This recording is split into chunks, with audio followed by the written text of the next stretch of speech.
Hey guys, I hope you're having a wonderful day and making some really good trades. And yeah, it looks like after we entered this triangle right here, we got a pretty severe dump last night, and we actually went to test these maybe these areas of support right here around the $34,000 to the $35,000 area. And you can see we were bouncing off the 35 area many times before. And right now, we're starting to climb back up at the moment. We could see also that, I've seen obviously the other YouTubers have been talking about the RSI bottoming out, right? And we could see obviously on the daily time frame, yes, the RSI has been bottoming out. We could see that we've been getting rejected every time. It's been going lower and lower, and we had a really big bearish divergence in the price, and obviously eventually it collapsed, and we saw the price bottom out around this area. And we can also see that on the weekly time frame, we're starting to get very low as well, but it's not at zero yet. But on the daily time frame, we got pretty close to zero. We are at 20 level, which means it's way oversold. And a breakout at this moment could be very possible.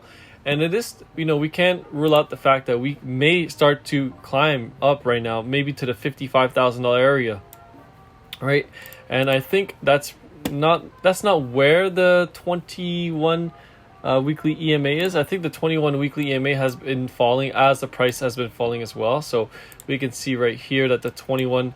Let me get rid of these EMA ribbons so you can take a better look at the picture right there. We can see that the 21 EMA is now at 43,000. Before it was at 46, 45.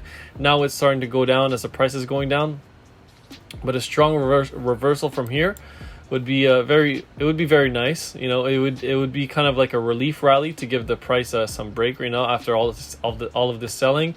And we're getting some pretty bullish news right now. I don't know if you guys heard, but El Salvador has accepted Bitcoin as a legal tender, and it's stirring the markets up right now. The IMF, the International Monetary Fund, is very upset because they like countries like El Salvador where they can loan money to them and make them kind of in debt to them forever. And by doing this this cancels out the IMF. They can use Bitcoin to earn money by themselves because they don't need a banking system like the IMF. Anyways, I just want to outline something else. My short on the SPY on the SP500 is in a loss right now, but I'm gonna hold this short because I still believe that on the monthly time frames we are starting to roll over. And I think that even if there's no monthly red dot on this candle for this month, I believe that in either July or August, we will see a market correction soon, and a very severe one.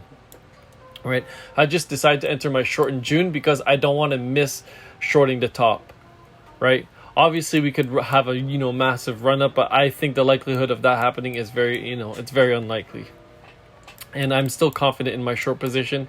And it's not like the SPY is going to jump 20% in a day, so it's not like I'm going to take a huge loss on it either. So just wanted to keep you guys up to date on that. We did have a monthly red dot here on the microcipher B right here. You can see the one right there. And, the RSI is topping out as well. And the stock RSI, everything is starting to top out. So I think that a major correction in the market is not unwarranted. Just wanted to keep you guys up to date on that. And yes, I do think that inflation is still coming. People keep sending me messages. I get a lot of personal messages on the side, why do you think inflation is coming? You just look at the amount of money printing that's happening, and they stop sharing the data because they're afraid of what they're doing to the economy, and it's going to cause a major crash. And the crash is coming, You heard it here first. Just kidding. Anyways, I just got home from work today, guys. I just wanted to make a video, keep you guys up to date. We added a new moderator, so he's going to be helping out a lot in the chat. He's pretty good at trading as well. Daniel's been making some very good trades as well. And we could see also as well that I want to show you guys something that I don't really use too often, but is very useful, is the spider lines that you can draw here.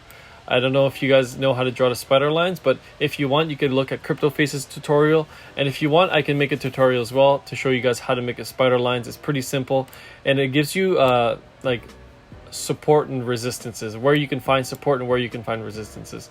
And right now, like on the 1 hour, we could see we've got some bullish numbers right now. The view up is going up, money flow is starting to come back, which would be really good for a small pump up to here to test the $38,000 level again.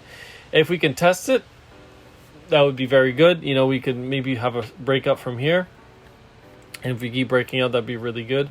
But we could see that, you know, we were rejected once again from this triangle of doom. You know, we are never leaving it.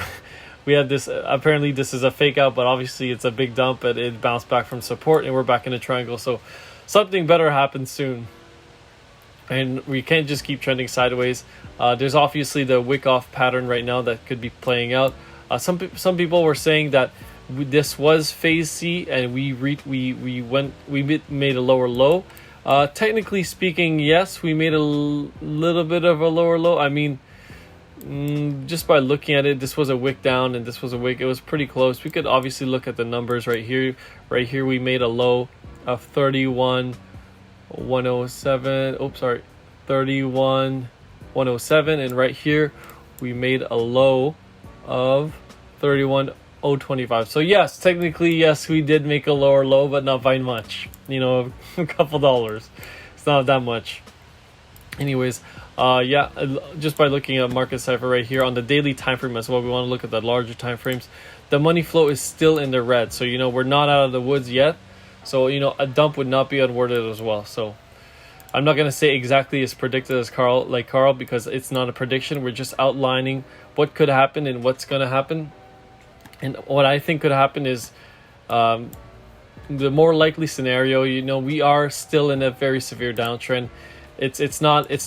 I wouldn't be surprised to see a huge dump from here, but I'm also gonna bet that we we might see a nice relief rally. You know, after all this selling, it would not be unwarranted that the Wyckoff pattern starts to play out and we have a nice pump to the upside. So I'm still bullish. You know, I was bearish a couple of days ago, but you know, as a trader, you can't stay bearish and bullish forever. As a long-term investor, you want to be bullish forever on Bitcoin because it's only going to go up. But there's going to be some corrections along the way. But as a trader, you won't know when it goes down, it goes down. You need to flip bearish and you need to enter your shorts. When it flips bullish, you want to be bullish, and then you want to enter some longs. Anyways, thanks for listening, guys. I just wanted to give you a quick update on the market and keep you guys up to date. You guys have a wonderful day, and please leave a like and subscribe. Love you. Peace. Oh, and if you want to join Bybit, the link's in the description. Anyways, peace.